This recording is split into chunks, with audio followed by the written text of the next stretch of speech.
You're listening to The Bible Guys, a podcast where a couple of friends talk about the Bible in fun and practical ways. Hey everybody, my name is Chris. And I'm Jeff. And we're the Bible Guys. And technically we just sort of gave that name to ourselves. We sure did. we couldn't agree on a name for our podcast. Yeah. Well, it just depends on what was available in a lot of ways, right? Yeah. And Jeff and Chris's show of fun seemed inappropriate. Yeah. It was. Well, goodness gracious, what was that? You just reminded me of Joey and come on, I'm Friends. Who's the girl that went? Janice. Okay. We said Joey and Janice's day of fun. There you go. Any Friends fan would love the fact that I just said that, there Jeff. you go. You just pulled it out. I know that you don't watch Friends. So, anyways, we had a hard time finding a name for the podcast. We did. And then we were trying to think, well, what is this show about? Well, it's about the Bible. And and who are we? We're just a couple of guys. Yeah, and that's how it came up. Yeah. Yeah. So people think we named it because we think we're experts about the Bible. Right. And we're not. We're just a couple guys talking about the Bible in fun and practical ways. Yeah, that's right. In fun and practical ways. There you go. Says the Roland. Well, hey, Jeff, today Desiree has asked us to do a segment called Mailbags. Mailbags. Okay. Mailbags is from Angela B. And she said, you both possess such an impressive depth of knowledge, and I continually learn from you. What are some of the most particular or absurd facts Peculiar. you can it is peculiar. Yeah. Facts you can share. Angela B. So first of all, thank you, Angela B., for writing in. How nice. Yes. And she wrote in nice things. Yes. And so it doesn't say impressive depth of knowledge of the Bible. It just says impressive depth of knowledge. That's right. What is peculiar or absurd? How about this? I know you'll know the answer to this, but our listeners may not. What is a rhinoceros's horn made out of? Hair. Yes. Hair. It's made out of the same stuff that your hair is made out of. Which is crazy. Isn't that nuts? Because it could take a car out. Yeah. And it's made out of hair. Yeah, that's incredible. Well, I've got one. Did you know honey never spoils? Yes, I did know that. Yeah. Yeah, honey never spoils. There you go. So there's honey that's like 3,000 years old, and you can still use it. Yeah, that is incredible. Isn't that crazy? 3,000 years old. That's something. I'd be leery. Yeah, I would try it. I'd do it. I know you would. Yeah, I'd try it. That's so funny. What are some peculiar facts that stand out in your mind? Okay, I have one. Did you know that bananas are technically berries? What? That's true. Look it up. Is it really? Yeah. I was just in Tanzania, and there's all these bananas hanging around. And I said, I wonder what kind of fruit a banana is. I mean, I know it's a banana, but what is it? Is it? And one of the guys goes, oh, bananas are berries. I was like, no, they're not. I looked it up. Bananas are berries. Huh. But did you know that strawberries aren't berries? Does this blow your mind? Yes. I know. What is a strawberry then? I don't know. Oh, well, that's not a very good fact if you don't know. Well, let me look it up. I'll look it up and see what. Okay. How about this one? Our listeners may not. Oh, yeah. I remember. They're fruits. They're just like an aggregate fruit, and it's because they come from a flower. So like an apple. Oh, gotcha. Right. So they're not apples, but they come from that class because they come from a flower. Okay. Yeah. Well, I think I've told you this peculiar fact before. But again, whenever I say this fact to somebody new, they have no idea. Okay. So, we always use in our English language this phrase. We say the whole 9 yards. The whole 9 yards. And you know where that's from? Because do you remember that? No. Oh, you don't know this? I don't know where this comes from. Okay, so check this out. You've used it. Okay, so take a guess. If you were to guess, like, why do people say the whole 9 yards? Why? I don't know. It references something about being complete, but I don't know what it means. No, this is true. You can Google this, or actually there's a whole history behind it. In World War I, a ream of bullets was 27 feet long. Oh. When they would unload an entire load onto an enemy, they said, we gave them the whole 9 yards. Wow. Yeah. And then that is just carried on. Well, that's a gruesome little fact. So. Well, if they missed, then maybe it's not. But I guess it's about war. Yeah. But yeah. Okay, yeah. I have one more, and this is a weird one. This is a gruesome little fact. Did you know that a day on Venus is longer than a year on Venus?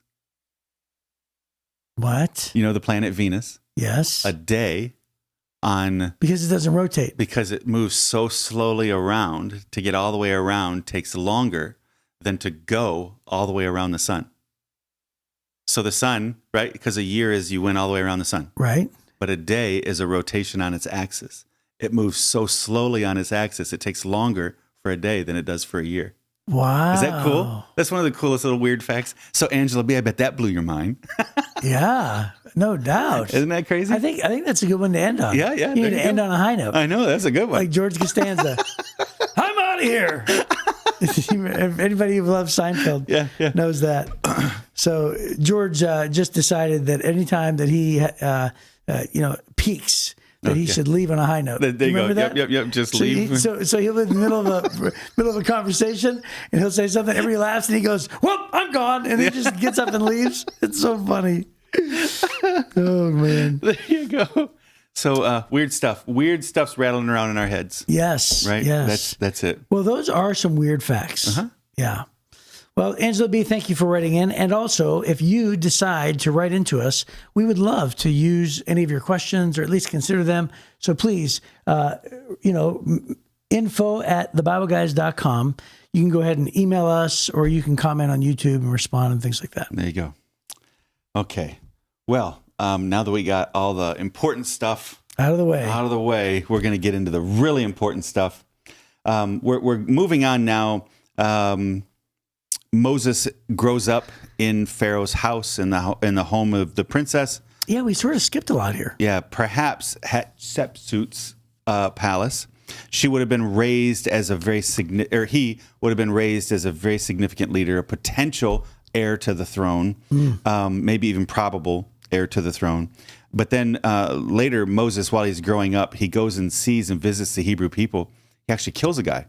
Yeah. Right. So there's a slave driver that's beating a Hebrew, and it just made Moses mad. And he gets down, he fights the guy and kills him, and then buries him in the sand. Nobody sees it, so he gets away. But from this point on, then he feels like he needs to run. He needs to hide. Eventually, I guess they find a body or whatever. Moses runs, and he's hiding out in the desert outside of Midian because he's afraid Pharaoh's going to kill him. And it's in that context that he is watching some sheep. And here's what the Bible says. It says, one day, Moses was tending the flock of his father-in-law, Jethro. Not Jethro Bodine. It's a different Jethro. Oh, really? Yes. Oh. Totally different. Different era, everything. Good to know. Yeah. Different era. Yeah. His father-in-law, Jethro, the priest of Midian. He led the flock far into the wilderness and came to Sinai, the mountain of God. There, the angel of the Lord appeared to him in a blazing fire from the middle of a bush. And Moses stared in amazement. Though the bush was engulfed in flames, it didn't burn up. And this is amazing, Moses said to himself. Why isn't that bush burning up? I must go see it. When the Lord saw Moses coming to take a closer look, God called to him from the middle of the bush, Moses, Moses. Here I am, Moses replied. Do not come any closer, the Lord warned. Take off your sandals, for you're standing on holy ground. I am the God of your father, the God of Abraham, the God of Isaac, and the God of Jacob. When Moses heard this, he covered his face because he was afraid to look at God. Then the Lord told him, I have certainly seen the oppression of my people in Egypt. I've heard their cries of distress because of their harsh slave drivers. Yes, I'm aware of their suffering, so I've come down to rescue them from the power of the Egyptians and to lead them out of Egypt into their own fertile and spacious land.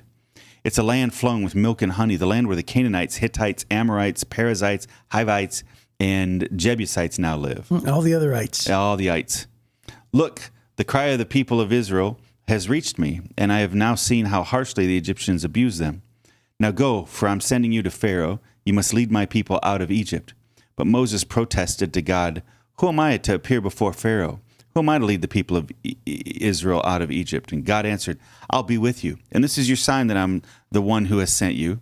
When you've brought the people out of Egypt, you will worship God at this very mountain. But Moses protested, If I go to the people of Israel and tell them the God of your ancestors has sent me to you, they will ask me, what is his name? Then what should I tell them? God replied to Moses, I am who I am. Say this to the people of Israel, I am has sent you to me. God also said to Moses, sent me to you. God also said to Moses, say this to the people of Israel, Yahweh, the God of your ancestors, the God of Abraham, the God of Isaac, the God of Jacob, has sent me to you. This is his eternal name, my name to remember for all generations. Now go and call together all the elders of Israel and tell them the Lord, the God of your ancestors, the God of Abraham, Isaac, and Jacob, has appeared to me. He told me, I have been watching closely, and I see how the Egyptians are treating you. I have promised to rescue you from the oppression in Egypt, and I will lead you to a land flowing with milk and honey, the land where the Canaanites, Hittites, Amorites, Perizzites, Hivites, and Jebusites now live. You're supposed to go to 15. I was supposed to go to 15? Yeah, you went 17. Well, I gave 2 bonus verses. Bonus verses. Yeah, ding, right. ding, ding. That's right. So we're supposed to stop there. Okay. So we're talking about the first part of Moses' encounter.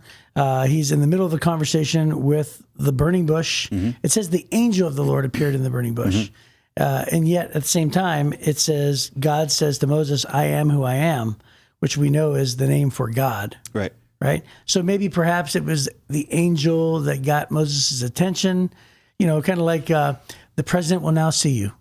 Right. Yeah. And then all of a sudden the president walks in.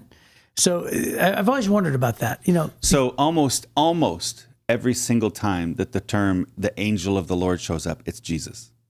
It's a Christophany. Okay, that's what that is. Right. Yeah. Okay. So when it comes up as the angel of the Lord, it's usually a Christophany. So I think that Christophany meaning it's a pre-incarnate appearance of Jesus. Before Jesus was born as a baby in Bethlehem, there's a number of times where Jesus shows up in the Old Testament narrative. Yeah. And this is likely one of them. Yeah, he shows up, most prominently in the burning furnace, right? With Shadrach, Meshach, and Abednego. That's right, the angel of the Lord. Mm-hmm. Yeah. So that's, this is a very famous moment because Moses is, first of all, confronted with God himself, which is pretty amazing. And then God gives his famous name that he gives to himself, I am who I am. Later on, Jesus says this in the garden, doesn't he? That's right. When they come to arrest him and they say, are you the one they call Jesus? And he says, I am. Right. And they all fall down. They all fall down. Yeah.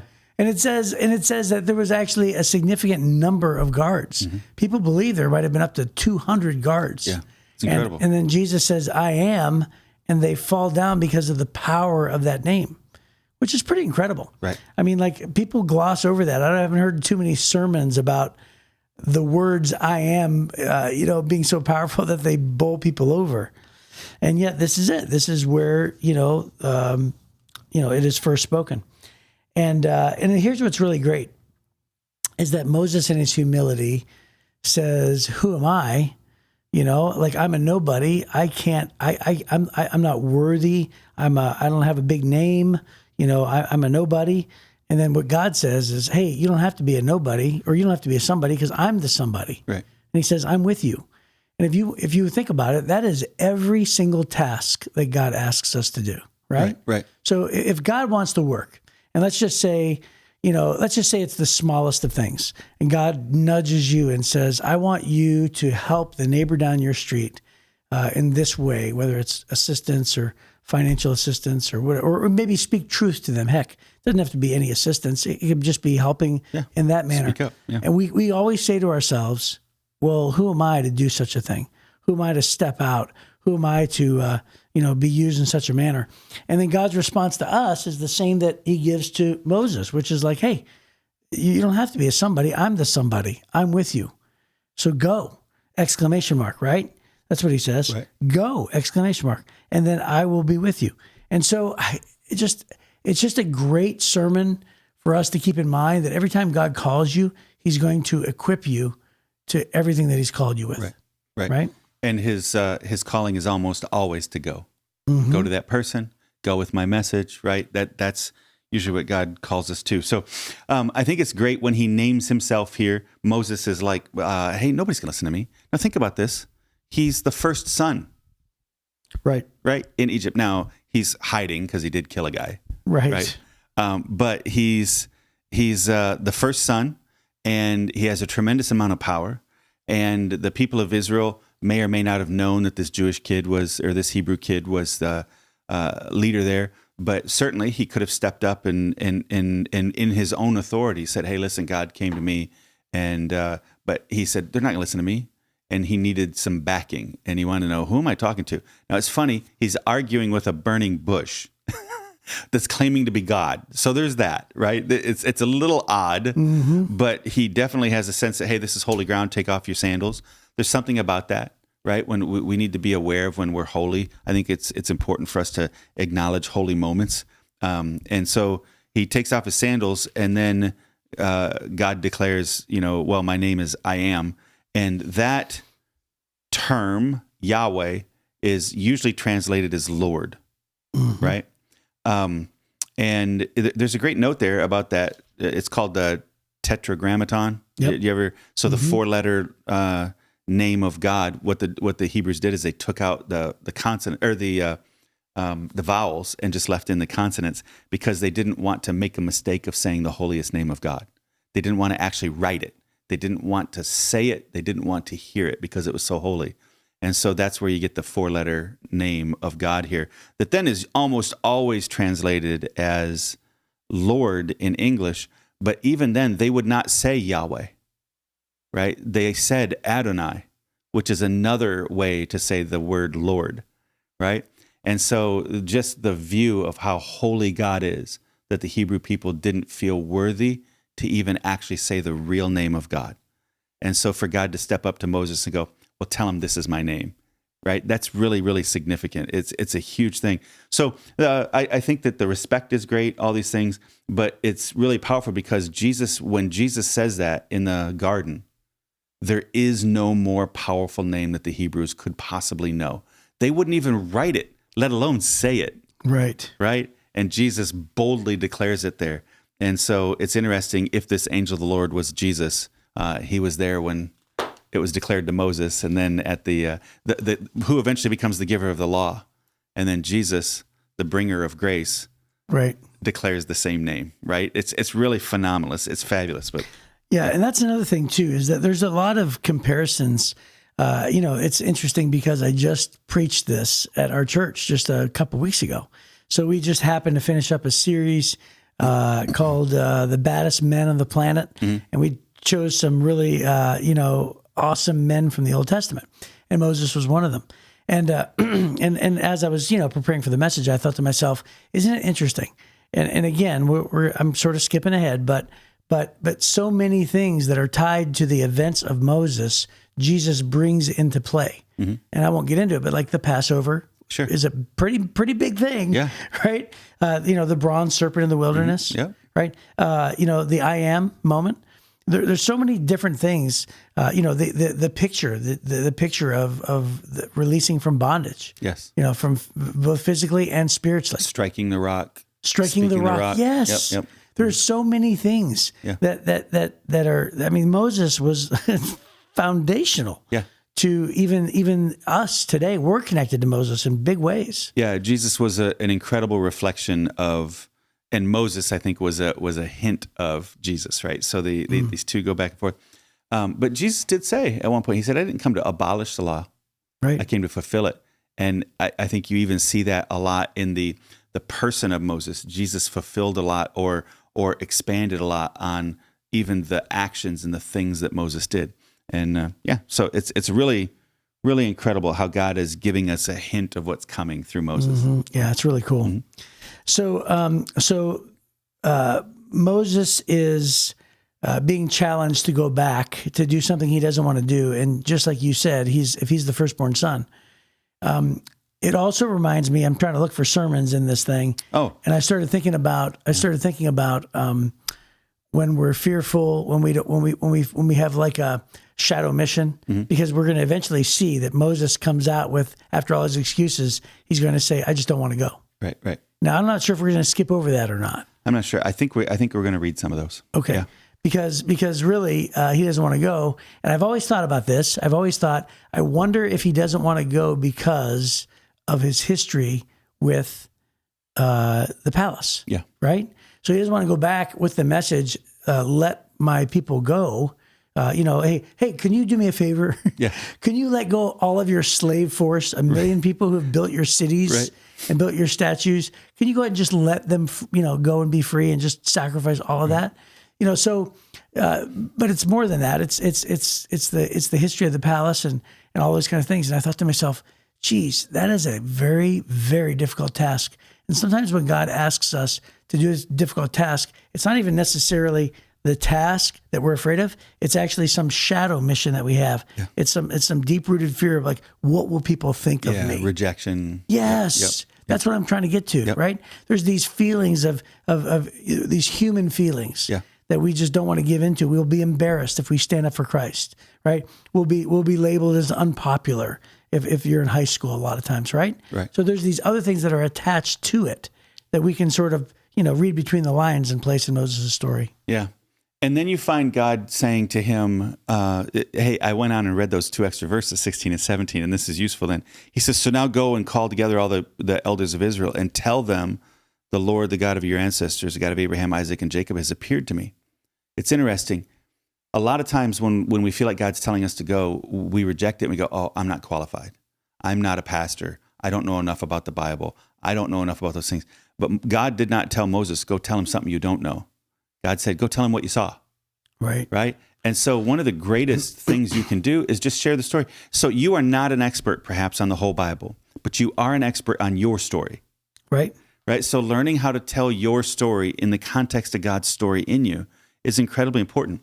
I just got back from Tanzania. We come into a village. It looks like the Garden of Eden.